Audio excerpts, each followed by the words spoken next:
mission. Should you choose to accept it, I wonder, did you ever choose not to? The end you always feared is coming. And the blood will be on your hands. The fallout of all your good intentions. You had a terrible choice to make in Berlin. One life over millions. And now the world is at risk. This is the CIA's mission. If he had held on to the plutonium, we wouldn't be having this conversation. His team would be dead.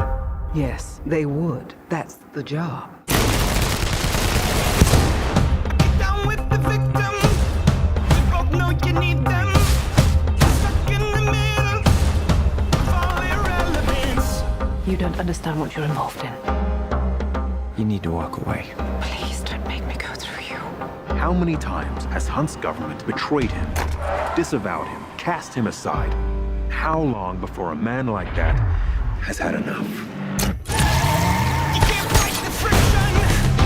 So you can't take the pressure.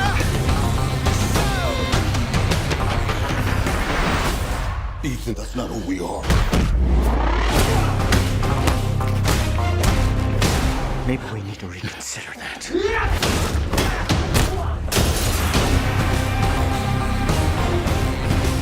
you can't fight the friction.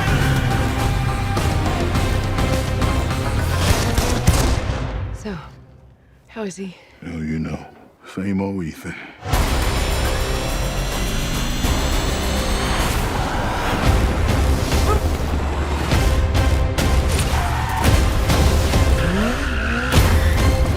What the hell is he doing? I find it best not to look.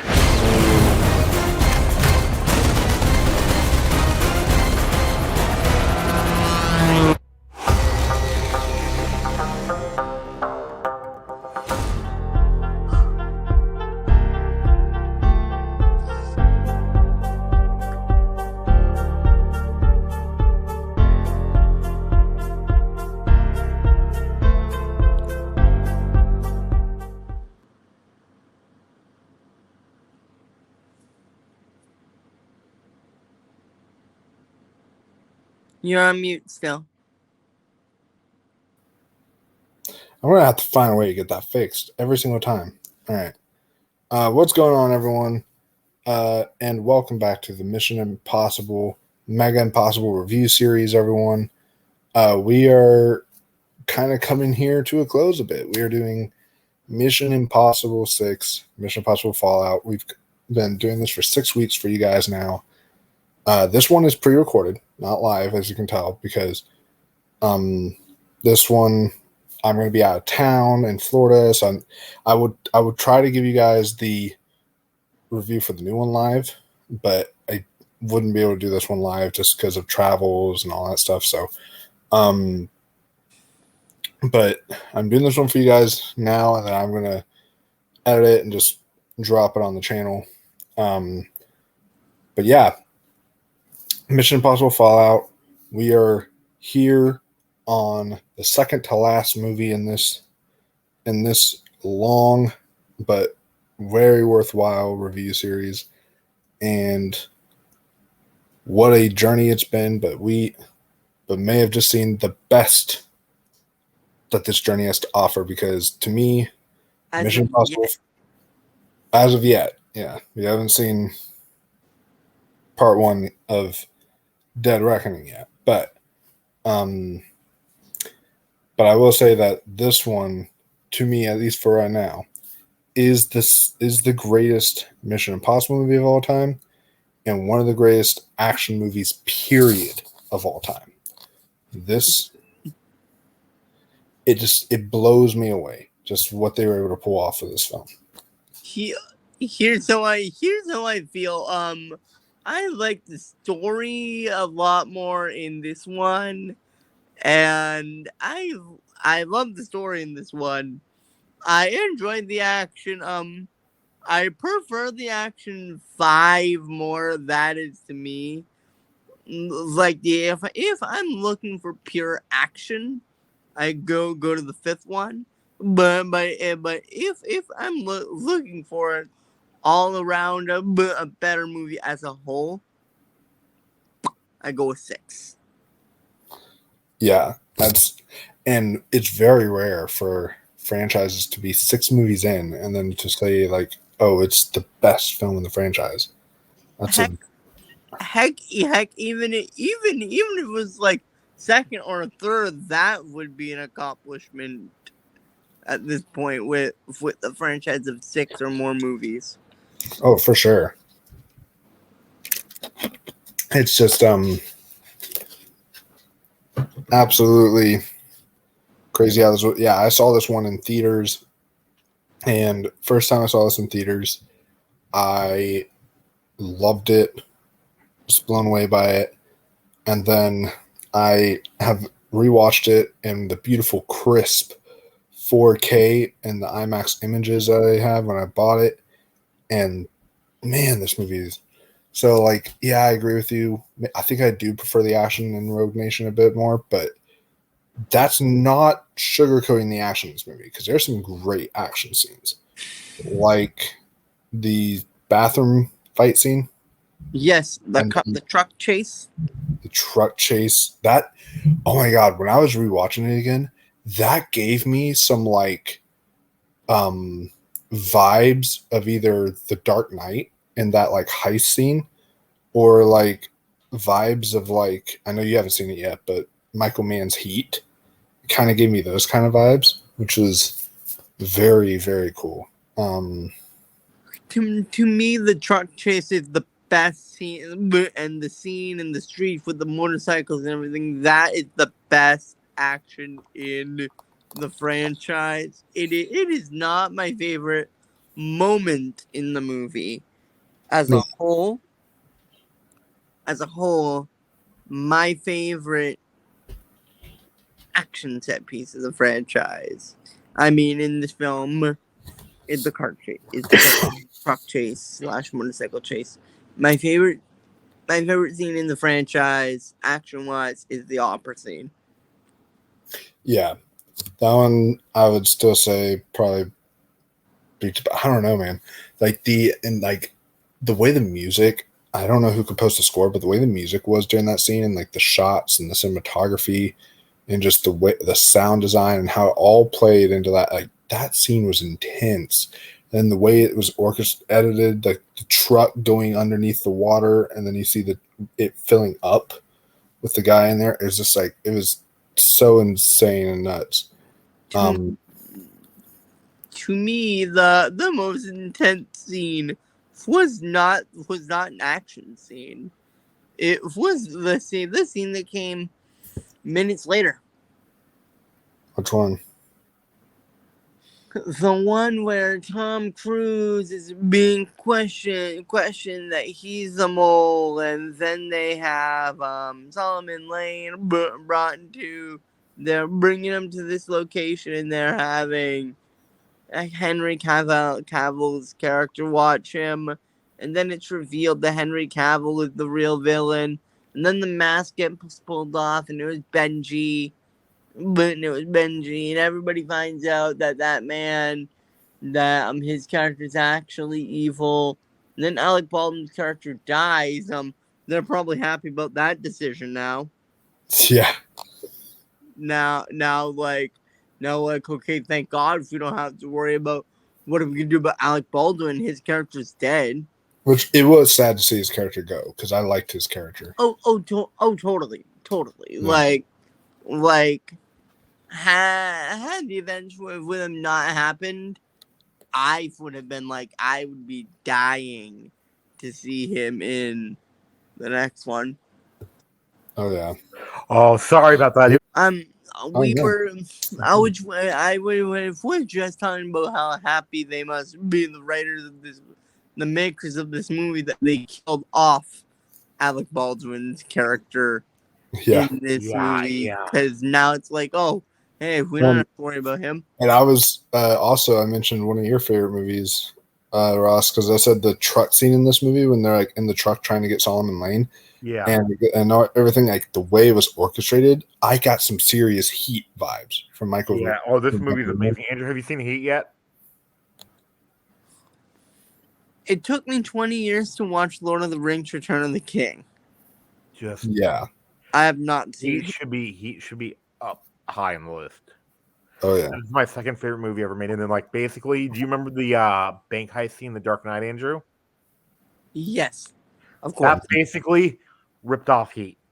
Which I also mentioned, the bank heist reminded me a lot of the truck scene in Mission Impossible Fallout. Yeah, It's, I cannot wait though. I love this one's my favorite one actually.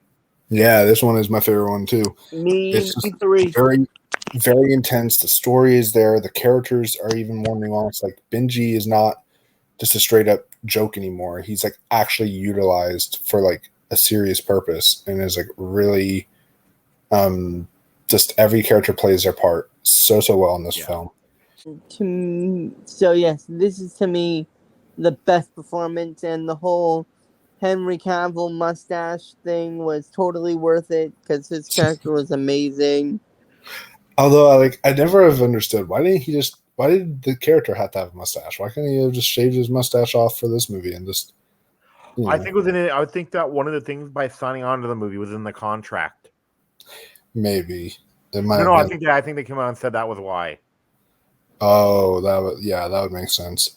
Yeah, and then we all remember too during this film that the infamous ankle break. It's literally in the stunt you see down there where Tom Cruise is jumping onto the building and then he breaks his ankle. Yeah, and they kept that shot in the movie where he broke his ankle. And then, like, did this one have Angela Bassett, right? Yeah, it has Angela Bassett in a short role. She did a good job. And then you also get to see the return of I'm blanking on the girl's name, but the one that plays Ethan Hunt's wife, Michelle Monaghan, and that's why. Yes, we get to see Julie again. I love the fact that we got to see her again. Do you think Haley Atwell will be the new love interest, or Haley Atwell? In the next one, yeah. Oh, is that Rebecca Ferguson's character? No. The actress' name is Haley Atwell. You know, the one from Captain America. Oh, her. Yeah. I know what you're talking about. I think it may be Rebecca Ferguson. Yeah, although I feel like Rebecca Ferguson, I feel like she's just that kind of like, after watching these movies, I feel like she's that Black Widow kind of spy that's like gonna be on her own, kicking ass. Like, I feel like that's the kind of character she is. Let me find. I don't feel like she's the kind that really is gonna get into a relationship with a man. You know, I just don't see it personally. But Haley Atwell's age surprised me too. How old is she? 41. Jesus. Okay. That is shocking. And then Andrew's girlfriend, I'll look up how old she is too. Yeah.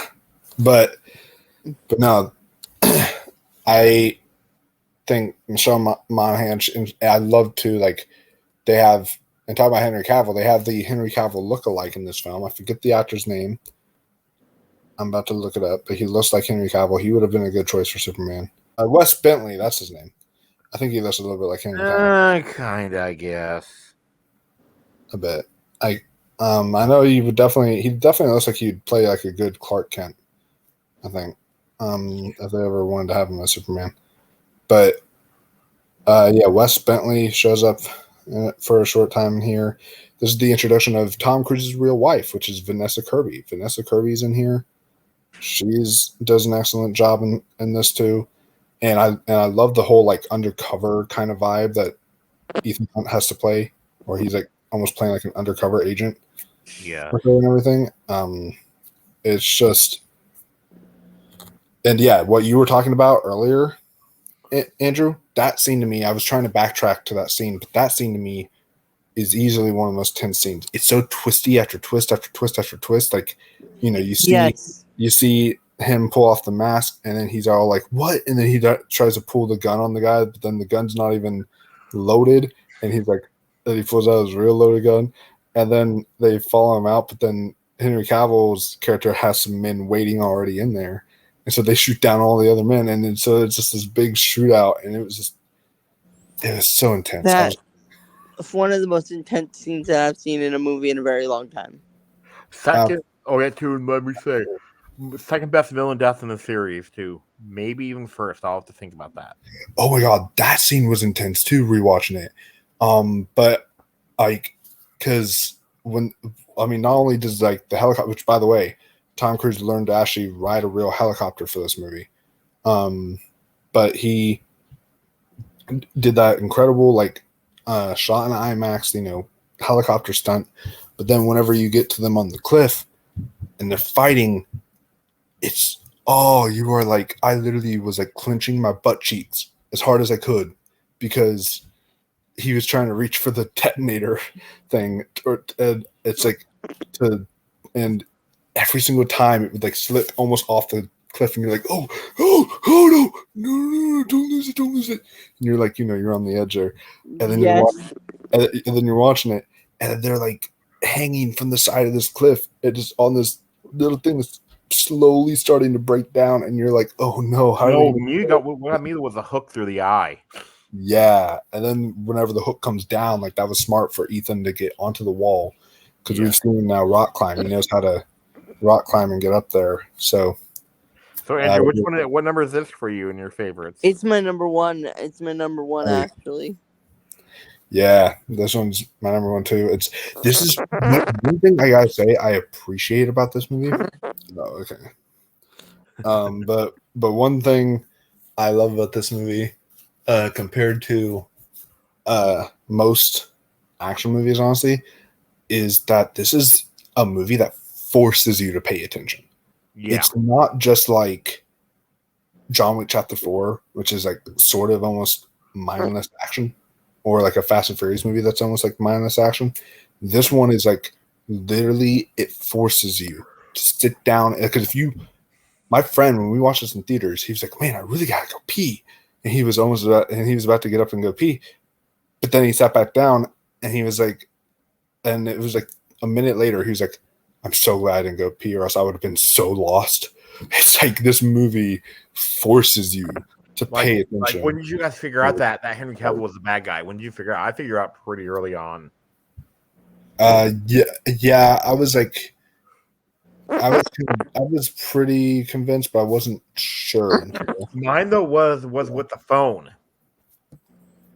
The phone? Remember, like when they talk about how Larkin is using a broken phone?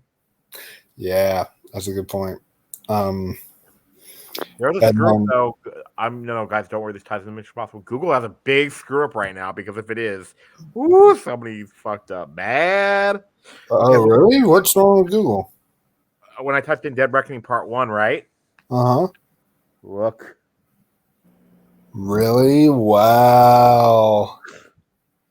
Wait, that is the poster for Dead Reckoning Part 1. No! Oh, Pluto TV? Oh, wow. That is funny. Yeah, I think I've seen that for some other movies, right? Because they had Sanctuary. It said Sanctuary was available on like Sling TV, but then I actually had a friend who had Sling TV, and they said it wasn't. So it's weird. Sometimes Google does that kind of stuff. I don't get it. It's strange, but it does. Okay, I looked up what it is. What? It's for a documentary that's like a minute long. Oh, okay. But still, that's still like kind of confusing. Mm-hmm. But what was I saying? About the whole like how hard it is to figure out. How yeah, I guess I wanted to go pee, but didn't. Yes. So lost. What desire? And what I was also going to talk about is the scene where they did the Halo jump. He was the first actor to do a Halo jump out of an airplane, and that scene was intense too. And just the cinematography of that scene, the way it was shot and edited, just everything down to all the minute details are just so. And I was watching it now as someone who's been skydiving. And How is it? I've always wanted to do it. it is I'm- such an incredible experience. I'm never gonna do it. I'm too scared. You will, Andrew. I bet. It trust me, it's actually not that. The scariest part, honestly, is like the plane ride up, because all your nerves are starting to kind of kick in whenever you're on the plane ride up, but then for my friend, his instructor just, he told him everything to do before they got on the edge, and then jumped off. My instructor decides to tell me everything I need to do when we're hanging there from the edge. So I was like, why couldn't you tell me this all earlier, man? Why couldn't you tell me this earlier? Hey, we should take. You should take Zaire skydiving. Then I should. We'll be like, no. But too, we should talk about Tom Cruise's comments recently too. Which one? How he wants to play Ethan Hunt until his 80s. Yeah. See, I'm confused now, because I remember when Top Gun Maverick came out. I remember Tom Cruise saying something about like how he kind of wants to retire from the action genre, and like his next goal before he fully retires from acting is to win an Academy Award, which he's capable of. Absolutely. I think he can do both. Like nothing stopping him from. Chris Carr brought up a good point, hey, though. I'm gonna play Ethan Hunt for the next 20 years, but I'm also gonna make some serious movies. Chris Carr, brought up a good point, though. She says, except for Dead Reckoning Part 1 and 2, right? Yeah. The average time between the Mission Impossible movie is 4 years, and he's 63, so that's only 5 more movies. That's true. And plus, he could be like the man in the chair, passing it down to somebody else, Yeah, because I don't think that the whatever movies come out next, because Christopher McQuarrie says he has plans for stuff after these last 2. I think what this is doing is just kind of wrapping up Tom Cruise's story. Like, I think in a way, like, especially as like sort of like the leading man, I think it's these last 2 are going to be kind of like wrapping up his story as like the main focus, and then it's going to find someone else to put the main focus on in the rest of the films. Who should it be, though, you think? Or I would say maybe the other assassin that works for him, or spy. I mean, the one that Rebecca Ferguson's character. I think. Oh yeah, maybe Elsa. Yeah. I wouldn't mind another 4 or 5 movies about Tom Cruise's character as well. Yeah, but I mean, see, it confuses me, because whenever you do a part 1 and part 2, that usually means it's the final chapters. Yeah. So like, you what else to Andrew though? It could mean the story just so. I know that Tom Cruise doesn't look. I know Tom Cruise looks amazing for his age, Andrew. He's still and plus, I know, he's starting to look like in his early 40s when he's 63 right now. So. Wow. Yeah. No, sorry. No, he's 61. But what I love is he's finally showing his age now, because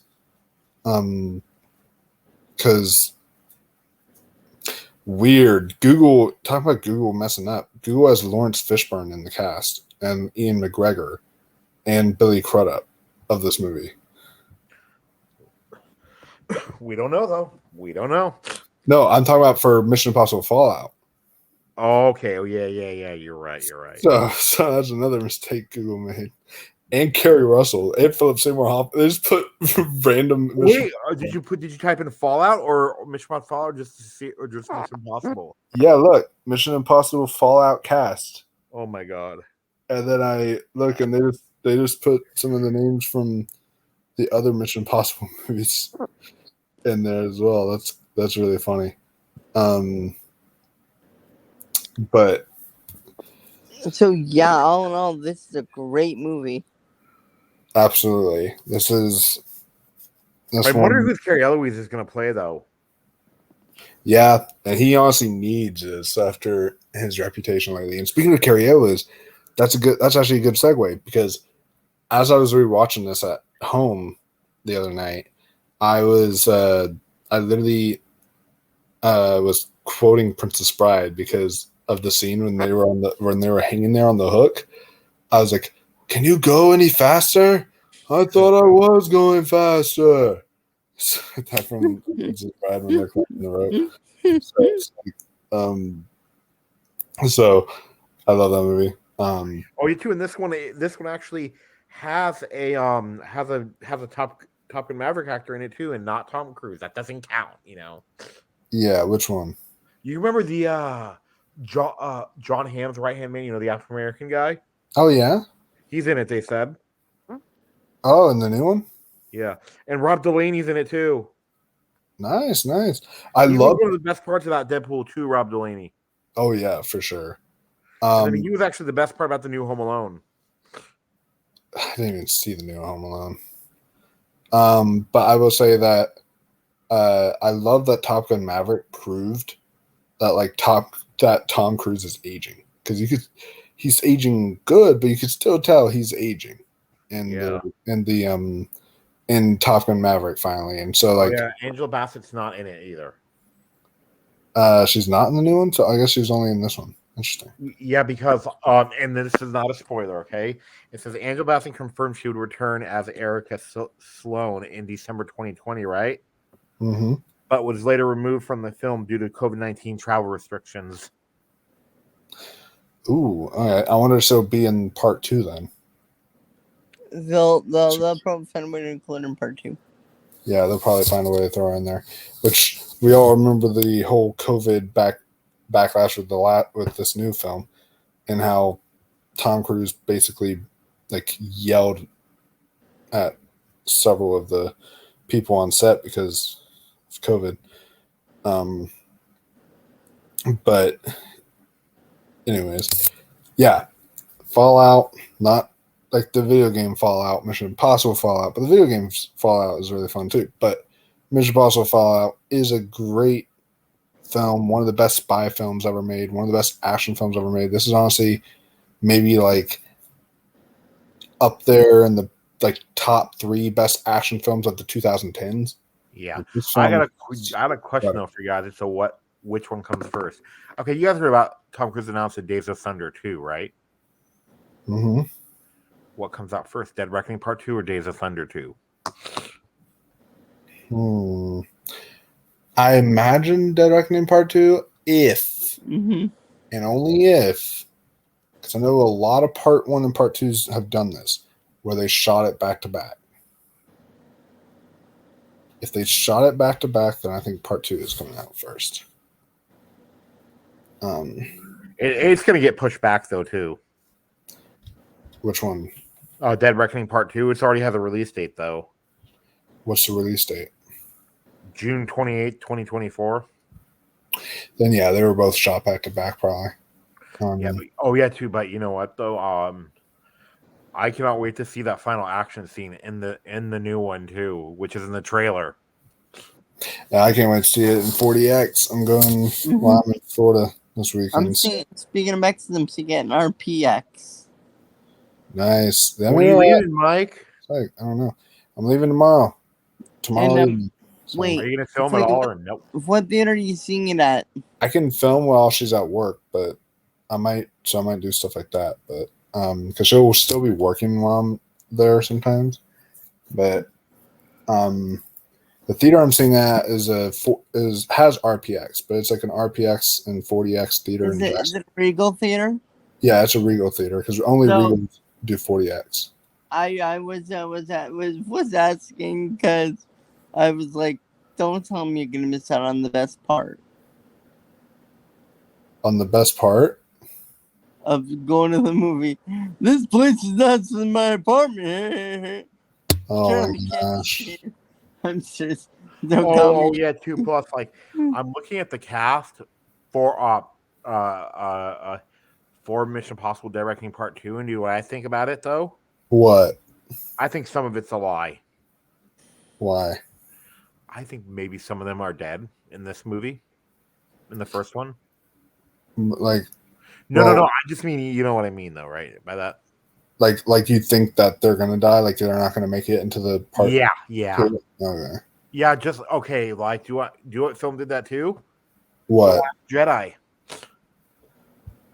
Oh yeah. Before it came out, Harrison Ford was actually listed in the Last Jedi cast. That's a good point.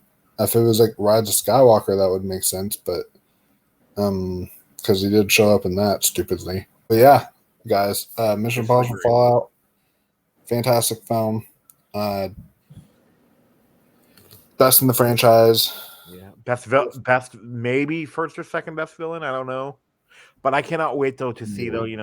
That guy from the original inside the new one too. Oh yeah, I know which one you're talking about. Yeah, the guy from the original Mission Impossible, which I actually heard from a lot of reviews that say the new Mission Impossible is like very much like a lot like Brian De Palma's film. Yes. Like and then apparently I just looked up the cast for Dead Reckoning Part 2. And guess who shows up again? Who? Coffee cup guy from the first one. That's great. You remember him? Yeah, he's awesome. I love him. You remember him, Andrew? Who was he? Okay. Do you remember the scene where Tom Cruise, like the big scene in the first one when he rappelled down? Yes. That guy. Remember, the one that was inside that office? The guy with the glasses. Yeah, the one that picks up the knife, right? Yes. Yeah. I think I remember him, but he's come back. Wow. Yeah. So that'll be really fun. But yeah, it gets me more stoked to see it whenever it comes out very soon. And by the time that you guys see this video, because this video will be, this guy. Yeah. Oh, him. Yeah. By the time that you guys see this video, it'll be Dead Reckoning will only have 2 days until it's released. So it'll be very, very soon into its release, guys. So hey guys, oh man, my hair. Sorry about that. But I am laying down here in Florida in one of the apartments, and I'm just saying I'm sorry, so sorry right now. I am late. I told you guys this would be around I was going to post this on Sunday. It's going to be a couple days beforehand, but I was so busy in Florida lately, and I've had some free time now today, so I finally was able to upload it for you guys. So please forgive me, but the new one I should review on Sunday or Monday. So I'm still keeping that consistency there, either that Sunday or Monday. So I'm going to try to do it on Sunday or Monday again if I'm not too busy, because I don't leave Florida until that Tuesday or Wednesday. So I'll have to see, but I'm going to try getting that review out for you guys. So bear with me. But yeah, that'll be, just wanted to let you guys know that. And thank you, and I greatly apologize. Yeah. So be sure to join us for whenever we do our Dead Reckoning review, which will probably be that Sunday, because we've been trying to keep it consistent with Sunday doing reviews. So stay tuned for that, guys. You guys are lucky too. You guys are lucky that we didn't film this on Sunday. Do you know why? Why? I wouldn't be able to film it. Why? Film the review or celebrate my mom's birthday. Yeah, that makes sense. Yep, but yeah. All right, so Tara said happy birthday. I will, yep. Hello, it's my birthday too, and this is an amazing movie. It is. So, yeah, guys, we will. I'm gonna definitely try to film stuff for you all while I'm in Florida, especially. And I'll be a part of it. Especially, I'm gonna make little vlogs and such of everything I'm doing. I'm gonna film where I go, what I do, type of stuff like that. And I want to film something too. Okay, I want to talk about my experience. Do you know why? Why? I'm doing something that actually very few people get to do. You remember when I shot the short film, right? That we're gonna watch after this. It's actually it's actually playing in a theater on Tuesday. Ooh, so I'm gonna see myself on the big screen. So, dude, that's awesome. That's amazing. That's amazing. And then, that's why that's why that tie gate happened. You saw the picture when my dad said that Danny DeVito called and wants his tie back. Does that work? that Because, was like, that, Tony that, actually thought, though, was Tony the one question us going on, like, it's not supposed to go to the top of the belly button? He thought it was supposed to end at the top of the belly button. no, it's supposed to go to the top of it. No, it's supposed to go to your belt buckle. Or to the belt buckle. Yeah, that's where tie is usually supposed to go to. Yeah, not the top of the belly button. No, I mean if it's like at the bottom of your belly button, then that's Yeah, that's fine. But yeah, or like or like right like on it, and that's Look, to get it. This is how high it went. yeah. No. No, that's way too high. I mean, if you wear a suit, it'll like cover it up, but like, or if you wear like a blazer, it'll cover it up. But still, that's not. So I'll talk about that. Like we'll do a video on that, huh? About seeing myself, on the big screen and stuff. Yeah, we will, and we can like review your short film. But we can't show it though. Yeah, of course. Because it can't be shown for a year. Oh, really? Is it not actually like releasing until next year? No. Okay, like we made a deal since we're part of the 40-hour film challenge, like they have it for, we can watch it for a year, but like since it's part of the 48-hour thing, like we have to wait a year before we can upload it to YouTube. Oh, okay. Those deal things, Yeah, that makes sense. So yeah, guys, you'll definitely be able to see me on whenever we review that short film, which will be exciting, and then so many more videos. So make sure you like, subscribe, share, do all that fun stuff, guys.